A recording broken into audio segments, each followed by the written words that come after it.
दिव्या की माँ, अब हमारी दिव्या बड़ी हो गई है। इसकी शादी का कुछ सोचा है या नहीं, या हमेशा अपने साथ ही रखना है? अब तैयारियां शुरू कर दो, हमारी बेटी हमसे दूर जाने वाली है।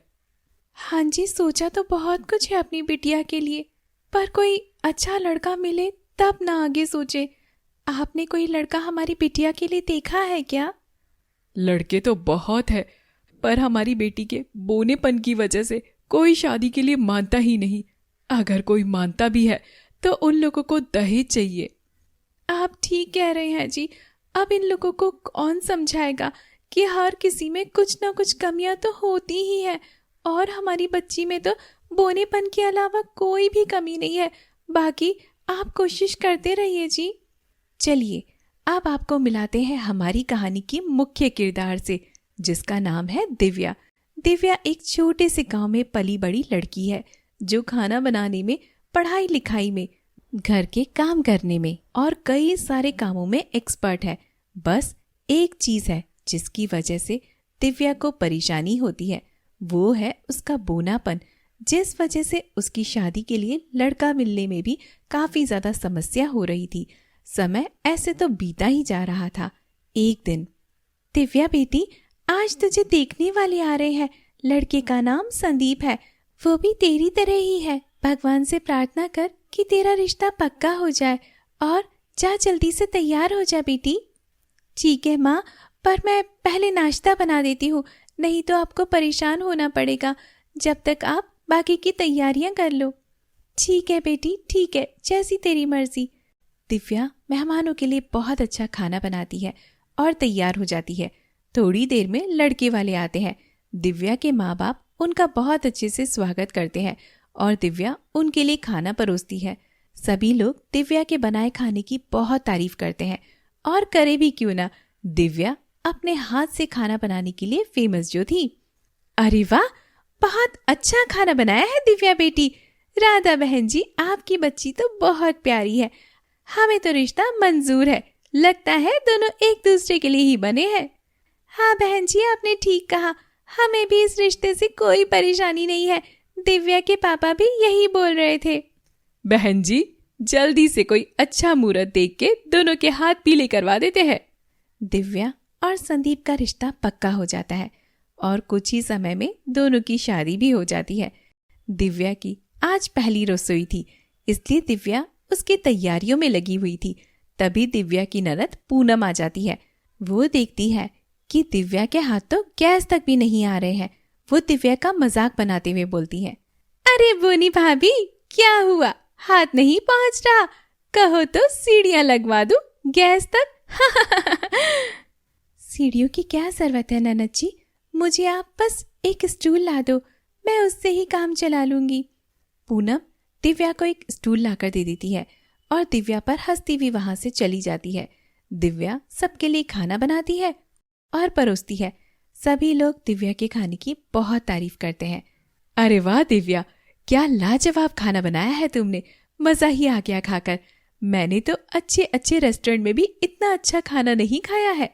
हाँ भाभी, ये बात तो माननी पड़ेगी, आपके हाथों में जादू है।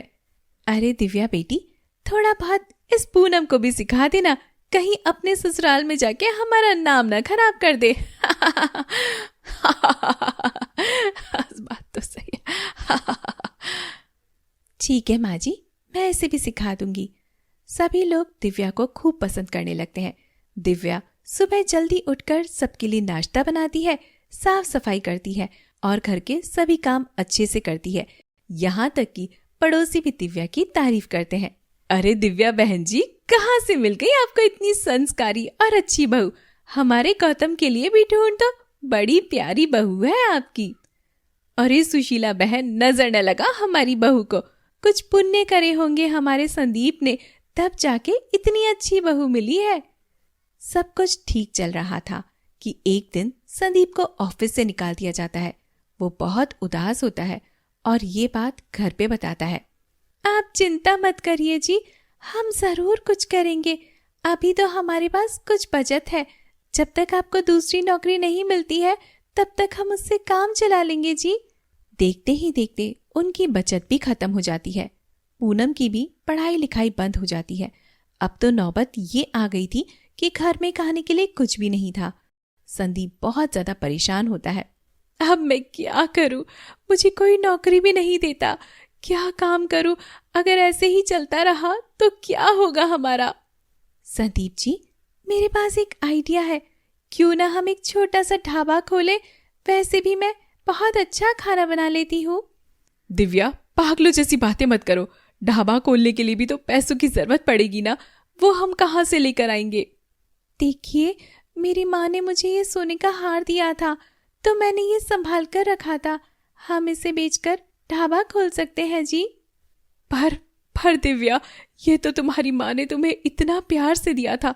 हम इसे कैसे बेच सकते हैं?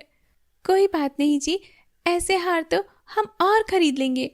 दिव्या और संदीप मिलकर ढाबा खोलते हैं और ढाबे का नाम रखते हैं बोनी बहू की प्यारी रसोई। दिव्या खाना बनाती है और संदीप ग्राहक बुलाता है। दिव्या की सास और ननद साफ सफाई और बाकी का काम देखते हैं। देखते ही देखते उनका ढाबा अच्छा चलने लगता है। दिव्या के हाथ के खाने की सभी बहुत तारीफ करते हैं। संदीप जी, मैंने कहा था ना, जो भी होता है अच्छे के लिए होता है। अब हमें किसी भी चीज की परवाह नहीं है। हाँ दिव्या, तुम्हारे साथ की वजह से ये सब कुछ मुमकिन हो पाया है, नहीं तो पता नहीं हम क्या करते। अब संदीप और दिव्या की जिंदगी अच्छे से चलने लगती है। धन दौलत किसी भी चीज की कमी नहीं थी। अब तो शहर में भी उन्होंने अपना होटल खोल लिया था। पूनम की भी अच्छे से शादी हो जाती है और कुछ समय बाद संदीप और दिव्या माँ बाप बन जाते हैं। दिव्या एक सुंदर से बच्चे को जन्म देती है और हंसी खुशी रहने लगती है। हेलो दोस्तों, ये थी हमारी आज की कहानी। आपको हमारी कहानी कैसी लगी हमें कमेंट करके जरूर से बताइएगा। अगर ये कहानी आपको अच्छी लगी हो तो इसे लाइक करके और अपने दोस्तों के साथ में जरूर से शेयर कीजिएगा। और हाँ, चैनल को सब्सक्राइब करना न भूलें। मिलते हैं अगले वीडियो में, तब तक के लिए अपना ध्यान रखिए। Thank you, bye bye.